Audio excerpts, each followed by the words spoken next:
What's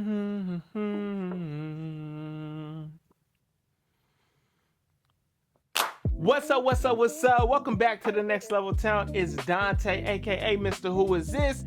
As y'all know, brand new day comes out tomorrow, i.e., the greatest Marvel superhero of all time graces us with his presence on the big screen again tomorrow.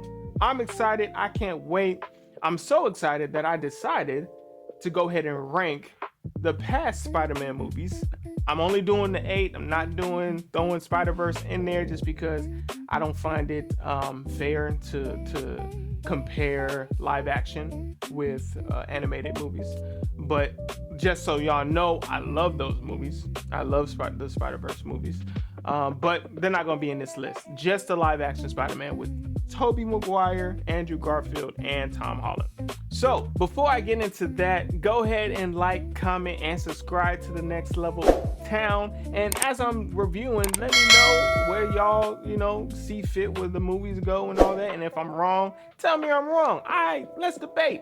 Because I'm definitely not. Level up, level up. Yeah, level up, level up. I got to level up, She better level up,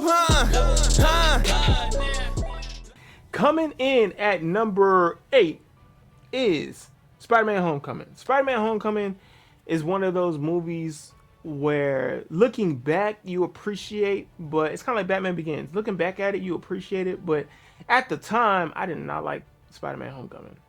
Because, look, honestly, if I'm being honest, I'm a grown-ass man. I'm grown! I kind of wanted Spider-Man to grow with me. I didn't want him to revert back to being, a child, but I get it. Marketing purposes, Spider-Man is best marketed to children, right? So I get that, but obviously selfishly, I'm like, nah, fuck that. Let him be in the Daily Bugle, grown as shit. You know what I'm saying? A couple years under his belt as Spider-Man, because I want to see him do some stuff. I didn't like some of the things in the actual movie. Most have to do with the direction. But like I said, looking back, I totally get it. I get why he was Iron Man's protege, and they gave him the AI and stuff like that. As far as character development, it works, you know what I'm saying? Because in the third, when he loses all that, so I get it. But at the time, I'm like, I don't want to see Spider-Man with an AI suit. Type of shit is this? I like Vulture though. Michael Keaton did a fantastic job as Vulture. I really liked him as Vulture. But there wasn't that many action sequences to make me like, oh wow, that was dope. You know what I'm saying? And I've seen a lot before this, so it just didn't wow me, So that's why I came in at number 8. Coming in at number 7 is Spider-Man 3. Spider-Man 3 is probably a lot of y'all's worst Spider-Man movie. And I get that. It was bad, but I think if they just changed one thing in it, kept everything the same, I think it would be perceived as a much better movie. Now, granted, that one thing is a big piece of the movie, and that one thing will be Venom. Why is Topher Grace Venom? That makes no sense at all. Nothing against Topher Grace, he's cool. Just this part was not for him. Wasn't for him. So if they changed that and kept everything the same, I think it would have been perceived fairly well. So that's why it came in at number 7. Let's get to number 6. Swinging in at number 6 is The Amazing Spider-Man. The first one, the reintroduction as Spider-Man. As y'all know, because I say it all the time, every time I talk about Spider-Man, I say this: Andrew Garfield is my favorite Spider-Man / Peter Parker. He did it the best. Granted, he's probably the best actor out of everybody, so you kind of expect that from him, but I think he did the best regardless. Now, The Amazing Spider-Man, couple things that I loved about The Amazing Spider-Man was, one, the color palette and mood and tone of it. I loved the chemistry between Andrew Garfield and Emma Stone as Gwen. Their chemistry was a main reason why I love these movies, because they acted so well with each other. So the first one, what didn't work for this movie is the villain. Didn't really like Lizard. He looked alright, but he looked like a fucking Goomba from Mario Brothers, the 90s version. Shout out Marcus, 90s. Yeah, he looked like that nigga, and with his face, just they should just elongate his face, made him like a snout. You know what I'm saying? Like a lizard type shit. That would look better. But the action sequences between them two were good. I liked it. I think he like was kind of moving around like a spider. I really liked the CGI and fighting when he was actually fighting Lizard. Yeah, so the Lizard and the plot. I was lost in the plot. Like, I think they were too. Writing that shit with, oh, we're gonna have his parents be secret spies and drop him off as, like, but they didn't go back to that. Like, why didn't they go back to that? So I'm saying I think the plot and the villain really hampered that movie, the Amazing Spider-Man. But nonetheless, I did like it. That's why I came in at. Am I on 5 or 6? Was that 6? I think that was 6. That came in at 6. Number 5 is Far From Home.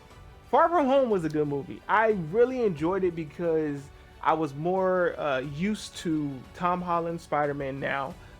So I didn't have that kind of in the back of my head, like, young type shit. I was used to it. And I feel like what this movie did very well is the introduction of Mysterio. I think Jake Gyllenhaal, one of them, I think he did a great job as Mysterio. That whole sequence when he was stuck in the illusion, phenomenal. Yeah, it was miles ahead of Homecoming, and I liked it a lot. Now, number 4. This is the one that's probably gonna give me a lot of hate. It's gonna give me a lot of hate. Coming in at number 4 is Spider-Man 2. Spider-Man 2, Tobey Spider-Man 2 is number 4 to me, but let me preface it by saying it's not that I didn't like it. I just like the other 3 that's ahead of it more, right? But this is still a very good movie. I feel like the villain, Doc Ock, was very good. I think he's probably second to Green Goblin as far as like villain rankings of Spider-Man villain rankings. Doc Ock was very good. I liked it. The iconic train sequence, the action sequences, and that, like I said, iconic. It was very, very good. And I feel like the pacing was off a little bit with Spider-Man 2, just a little bit, a tad bit. And then I feel like the chemistry between Toby and Kristen Dunst, something like that. I didn't really feel them. You know what I'm saying? And it could be like in hindsight, looking at Andrew Garfield and Gwen in hindsight, it just wasn't that good. But all in all, Spider-Man 2 is a great movie. Not throwing shade at it or anything like that. Like I said, I just like the other 3 more. I'm gonna get so much hate. Coming in at number 3 is The Amazing Spider-Man 2. Yes, The Amazing Spider-Man 2. I like it more. Deal with it. But let me tell you why. Because I feel like this gets a stupid amount of unnecessary hate. If you're watching that movie, and as a Spider-Man movie, I think it felt the most, out of all of them, it felt the most Spider-Man. That makes sense? Think about it. Now I get it. I get it. Jamie Foxx as Electro. But let me tell you why. Because I feel like this gets a stupid amount of unnecessary hate. If you're watching that movie, and as a Spider-Man movie, I think it felt the most, out of all of them, it felt the most Spider-Man. That makes sense? Think about it. Now I get it. I get it. Jamie Foxx as Electro could have been done better. He looked great. He looked crazy. But it didn't deter me from how much love I have for the movie. Because I liked Electro in the movie. His action sequences with Electro, phenomenal. Like the one in Times Square when he's like flipping backwards in slow motion and saving niggas with his web and physics and all this stuff. Man, I actually didn't mind him as much as I hated Harry. I didn't like Harry. He was weird. He was weird looking. He was weird acting. Everything else, a part of the movie, like the color palette, the suit, great suit. The acting between Andrew and Gwen, phenomenal. Like I said, their chemistry is great, and because of that chemistry, it made the scene where Gwen dies hit that much harder. It was a perfect scene, shot great with the little hand going. Come on now. Amazing Spider-Man 2. Number one, oh wait, number two. Number two is Spider-Man 1. The way I judged Spider-Man 1 was solely on how I felt during that time. Because I remember how I don't remember a lot of shit. Like, I be forgetting shit, but I remember how I felt when watching Spider-Man 1. It was that big of a deal to me. My dad took us, me and my brother, to see Spider-Man 1 about 6 times, and I'm not lying. That was back in the days where you can like movie hop and shit. Y'all remember that? Y'all be movie hopping and shit. We'll go see one movie and then go see Spider-Man 1 again. Then we'll go see another movie the next weekend, go see Spider-Man 1 again. It was like that. So just the feeling of how I felt when watching Spider-Man 1, it's just it can't be beat. And all the iconic moments, the stop that guy, no, Peter, you know, Uncle Ben, you killed my uncle, you know what I'm saying? Green Goblin made that movie. It, like, his portrayal of Green Goblin was so good. And yeah, I think that movie deserves to be number 2. So as you may have guessed, probably before you clicked on the video, number 1 goes to Spider-Man No Way Home. No Way Home is definitely a movie that you can say has like a little bit of a cheat code. Frank always says that, oh, No Way Home is a cheat code. It's all the Spider-Man. They relied on nostalgia and the fan bases of all 3 of them and combined them and all that stuff. Like, come on, bro. That wasn't what made that movie great, because movies in the past before No Way Home, they have had multiple heroes in it and still flopped, you know? So what made No Way Home so great was the pacing, story, the writing of the characters were all phenomenal. They did a great job. You know what I'm saying? Tom did fantastic. Emotional scenes with him and Aunt May, which I did not see coming. Watching that movie for the first time, I did not see Aunt May dying. But now, in hindsight, knowing that the trilogy is kind of his origin, I'm like, makes sense. But before, when I first seen the movie, I didn't think she was gonna die. I thought they did the Uncle Ben thing already. I didn't think it was gonna be Aunt May. And if you did, you lying. I swear you lying. Anyway, but yeah, that emotional piece was fantastic.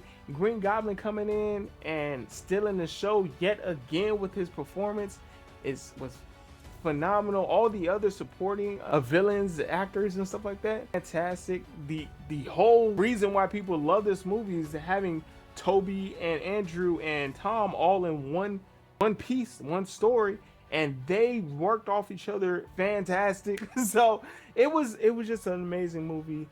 That was my rankings of all the Spider-Man movies 1 through 8. What you think? I know y'all gonna talk some shit, so go ahead and talk shit down below. Let me know how did I get it wrong, and we can debate. We can debate, because I know mine should be like the consensus of everybody. That should be my list. But yeah, what y'all think? Go ahead, comment below. Do not forget, if you enjoyed the video, like, comment, and subscribe to the Next Level Town. It's Donte, aka Mr. Who Is This? And this is NLT, baby. Catch y'all later. Live high, smoke tree, get off your knees. Please stay hungry. Next Level Town. This is NLT.